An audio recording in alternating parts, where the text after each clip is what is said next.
listener production. Hey, Chris Spyrou with you. Welcome to The Briefing. Governments around the world are taking on Elon Musk's problematic chatbot as it continues to create sexualized deepfakes.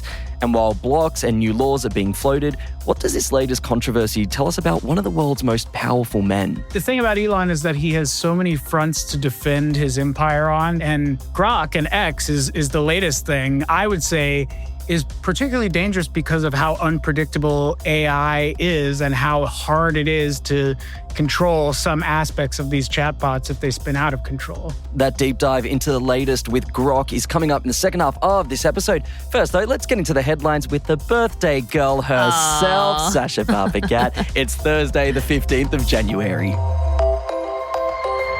Thank you, Chris. We do start today in the land of Aussie politics, and despite calling for fast-tracked legislation following the Bondi terror attack, the coalition will try to block Labor's hate speech laws.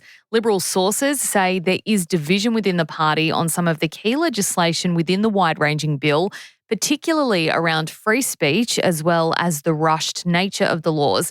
Leader Susan Lee held a meeting of senior MPs yesterday to discuss concerns as well around a lack of detail on the scope of the bill. Yeah, and we've heard from influential backbencher Andrew Hastie, who says he will not support the laws, accusing Labor of arrogance for trying to force through complex legislation in 2 days. Other MPs within the party have expressed concerns about a loophole around teachings of religious text, something Jewish leaders have also pushed to have removed. So what does this mean for Labor's plan to crack down on anti-Semitism and hate speech? Well, now it'll really rely on the Greens to get the bill through Parliament. And we do know that the Greens, they're still considering their position here, holding a party room meeting yesterday.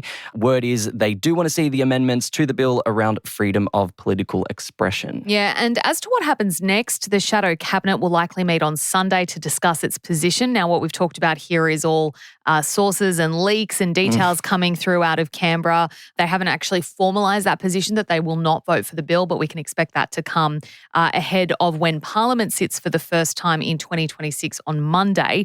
Now, first we will be hearing condolence motions for the 15 Bondi attack victims, but then after that, that's when the debate will formally get underway. And Labor is hoping the bill will be passed through Parliament by the end of Tuesday.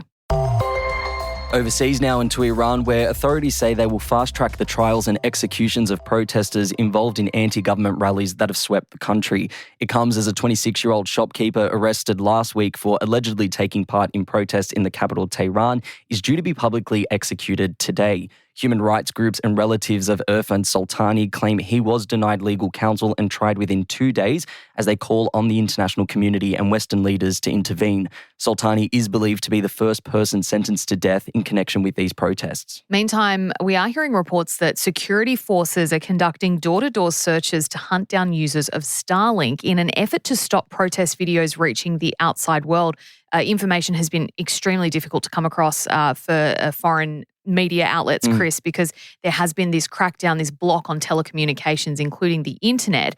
So the regime did cut off access as part of its crackdown, but now it's also using signal jammers to cut off those who have still maintained their connection via satellite dishes like Starlink. Yeah, and briefly, while we do know Donald Trump has called for Iranians to continue protesting and threaten the regime against public hangings, we haven't had any word on what the US plans to do. But this morning, there are reports that the US and UK are reducing their numbers of personnel at an airbase in Qatar as a precautionary measure. Now, this is the same airbase we saw troops evacuate in the hours before the US struck Iran's nuclear facilities last year. It's understood some personnel have been told to leave Al Udeid airbase, but not in the same large numbers we saw last year.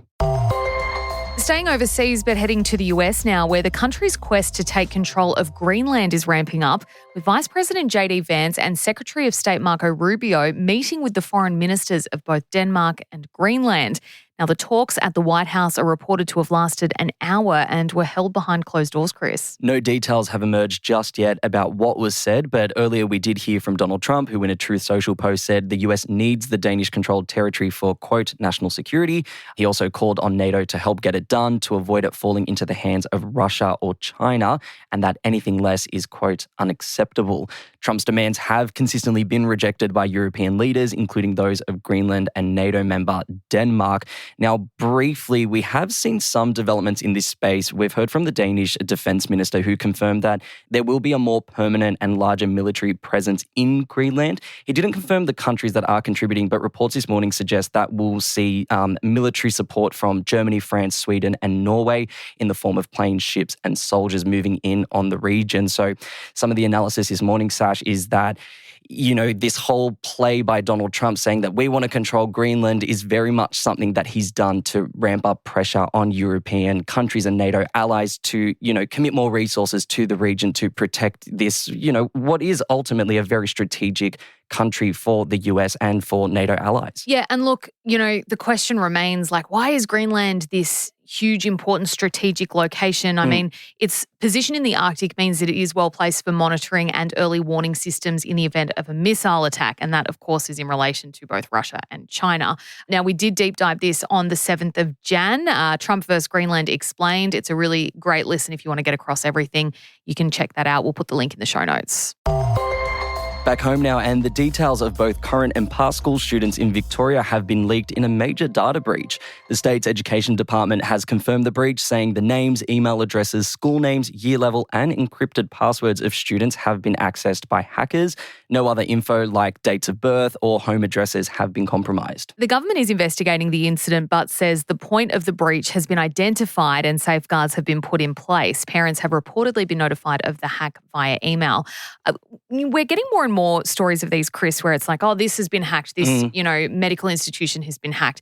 A school. And I'm like, why would hackers want to target a school? And I kind of dug around a little bit and, I saw the point made that kids can make really good phishing and scam targets because they're more susceptible. They don't have the same life experience that an adult has. And adults are extremely susceptible to these anyway. Yeah. So imagine being 12 years old and getting an email that looks like it's coming from your school saying, hey, reset your password, click this link.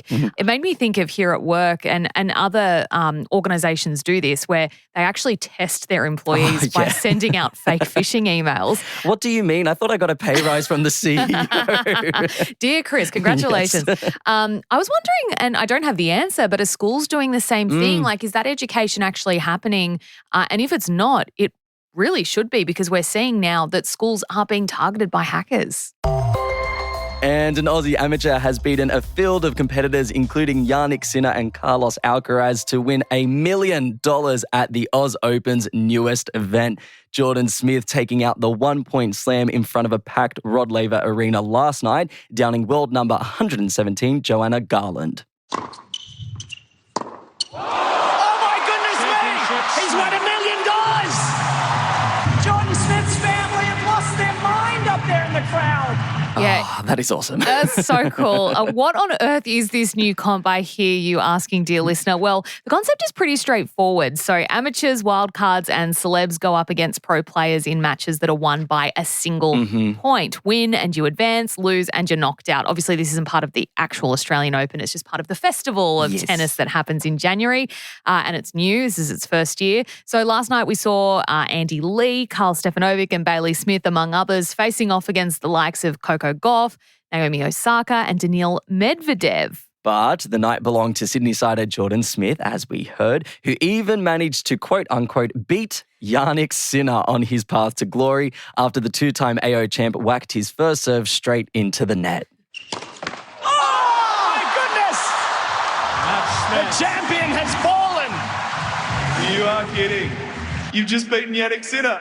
I don't think so, no. That was just all luck, so pretty cool. All that audio you've heard there is thanks to Nine. Smith went on to defeat women's number 4, Amanda Anisimova, followed by Pedro Martinez to advance to the final and win. As to what he'll do with the money, he told the crowd he'd finally be able to crack into the Sydney property market with his $1 million. This was a lot of fun, and I think the organisers and the broadcasters were quite happy at the end of it because everyone was expecting a pro to win. Yeah. However, as you mentioned, I watched quite a few of these as well. Yannick Sinner, straight to the net. Straight to the net. A two-time AO champ isn't hitting his first serve into a net in this. Like, it was all a bit of fun and a great winner in the end. So congrats to Jordan Smith. Hey, that is it for the headlines today. Coming up is your deep dive, Chris, looking into Grok. It's in the headlines at the moment, and we're going to find out what it all says, not only about the platform itself, but the man who made it, Elon Musk. Stick around.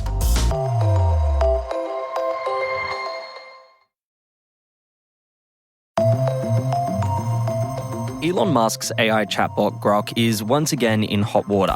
Not over its anti-Semitic responses or praises for Hitler, but for letting people digitally undress women, children, celebrities, and world leaders. And while it doesn't allow users to create full nudes, it will let them replace ordinary clothes with things like lingerie and tight activewear, or change up a pose to be more sexually suggestive.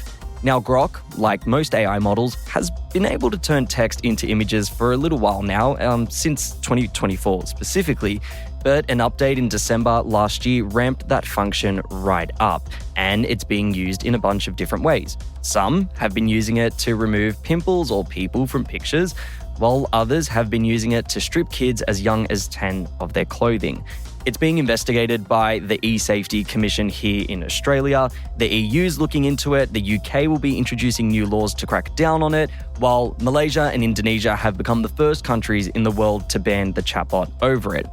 All of that is to say, this isn't a story that's going anywhere anytime soon, and in a lot of ways, it feels quite on brand for someone like Elon Musk, whose career has long been defined by pushing boundaries to the absolute limit. Someone who knows that career inside out is the New York Times Silicon Valley correspondent Mike Isaac, who joins us now from San Francisco. Mike, welcome back to the briefing. Before we get into the latest controversies surrounding Grok, for listeners who haven't used it, can you explain what Grok is, who can use it, and how it's integrated into X?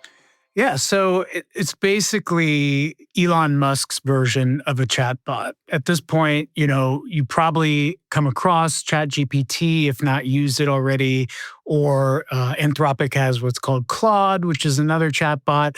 But imagine a standalone chatbot that also can respond to you on X, the platform formerly known as Twitter. So say, someone posts a hamburger online and you can reply to Grok and say, hey, Grok, can you tell me where this hamburger was bought or something, right? So the idea being yet another chatbot to help you navigate the world, but in this case, attached to one of the biggest social networks on the planet, basically.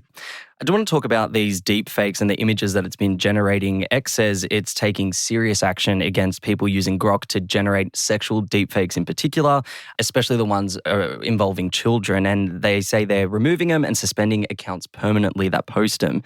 How seriously can we take those statements with the content kind of still being generated? The funny thing, well, quote unquote, funny thing is this has been happening for a few weeks now, including during the holiday break. Folks were off and sort of watching this play out over the holidays. Any random user could reply to Grok and say, take the clothes off of this person that posted their photo online, or put them in a swimsuit or something like that. And literally for about 2 weeks, nothing happened, basically. The company did not respond. The only sort of responses they got out of X were through Grok itself sort of responding. And so the solution, once it reached a fever pitch from literally global governments or the press in a number of countries covering this, was to essentially put this feature of Grok being able to generate, sexualized photos behind a paywall. So instead of anyone being able to use Grok to do this, now you have to pay to use it, which, I don't think is a very clean-cut solution to this. If anything, it now proves that Elon Musk is directly profiting off of this sort of behavior. But that was the folks I talked to internally are saying, at least we're cutting off the amount of people that can do this across the internet, basically. Wow, that's so interesting. And I mean, there are other apps and AI models that have these capabilities and have these features. Why do you think Grok receives so much attention like it did over this holiday period?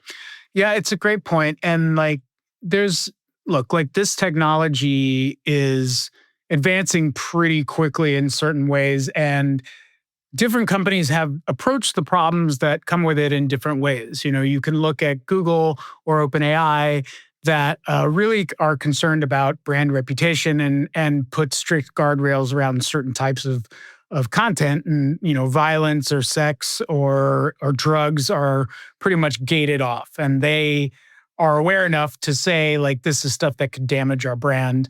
And then on the other end of the spectrum, you have little startups that no one has ever heard of, or at least, are kind of like backwater apps that you have to really dig around to find, that do very explicit sort of stuff. You can create, deep fake pornography. You could create deep fake violence. You could create any sort of thing you can dream up, basically, that a computer could kind of imagine. And those typically are kind of, going down the dark alleys of the internet to find them, because they may not be legal in every country, but you can still find them. I think the place that Elon Musk wants to play in is kind of having his cake and eating it too, running this chatbot on a social network at a global scale, while also offering what he has called as spicy mode, or being able to do some more risque behaviors on it, having it say, slurs or curse words or violence or, pornography. But I think calling it spicy mode is kind of stretching the limits of good taste when you're creating, non-consensual sexual images. I do want to know, when it comes to branding, when Elon Musk launched Grok, he was quite open and transparent about it. He said that this was a deliberate rejection of what he was calling sanitized or politically correct AI. How else, other than this nudify function, have we seen that ethos really permeate in the way that he's been releasing Grok updates and the way that Grok's been used by users? I see a lot of his positioning as kind of different strains of thought across Silicon Valley. One thing that has been happening out here a lot is like this idea that, we should create this tech that can offend you, and that's just the nature of the internet, and we shouldn't, quote unquote, censor it, because that's not how the real world works. I don't think everyone in Silicon Valley thinks that way. I do think there's an increasing, line of folks from the top down that are sort of pushing for this sort of unfettered stuff sort of floating online. But Elon seems to be the most visible champion of it. Does he specifically still have direct involvement in Grok? Yeah, the funny thing about Musk is he's probably one of the most online people in the entire world. He's glued to X at all times. He sees everyone in his mentions, and he's also very sensitive to criticism. And so when he sees sort of criticisms of his platform or his product pop up on X, especially from folks that he cares about, which typically are conservative influencers across the world, he will internally speak to his product teams or people who work on Grok specifically and say, we need to tweak this, we need to mess with it. And it can jerk things around pretty quickly. It's a vastly different than how Twitter operated before Elon bought it, which was pretty slow and deliberate changes to any product tweaks because of the repercussions it can have on a social network. And I think Elon kind of is figuring it out in real time and is very hands-on. How much do you think Elon's philosophy when it comes to tech and innovation, this idea that here's the tech, internet, go and do whatever you want with it, how is that approach kind of, infiltrated throughout his empire? I think first and foremost, his main position is defending and expanding his territory. So that means, ingratiating himself with the Trump administration here in order to continue to win contracts for SpaceX, which is his, space company, rocket ship company, basically, or Starlink, his internet delivery service, which also requires a lot of these contracts to work, or dealing with X and not getting different attorneys general in the United States going after him for any sort of content that appears on here, or Tesla, and again, like subsidies for electric cars and energy. So like the thing about Elon is that he has so many fronts to defend his empire on that he's constantly got to position and worry about what the next thing is. And Grok and X is the latest thing, I would say, is particularly dangerous because of how unpredictable AI is and how hard it is to control some aspects of these chatbots if they spin out of control.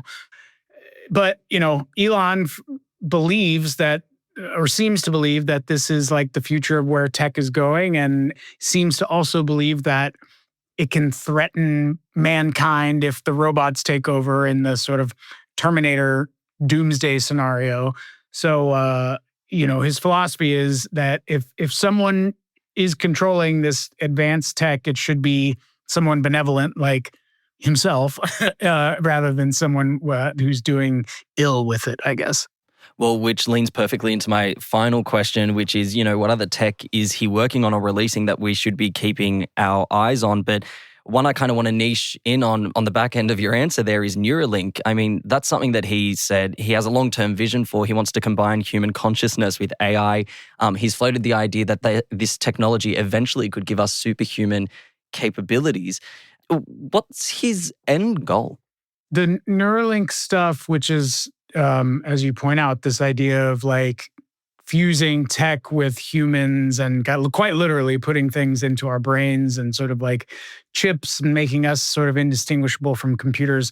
I think that dovetails with a lot of his operations. If you think about XAI and what he believes AI is going to do and how powerful tech is, but also his purported humanist belief of not wanting the machines to sort of take over.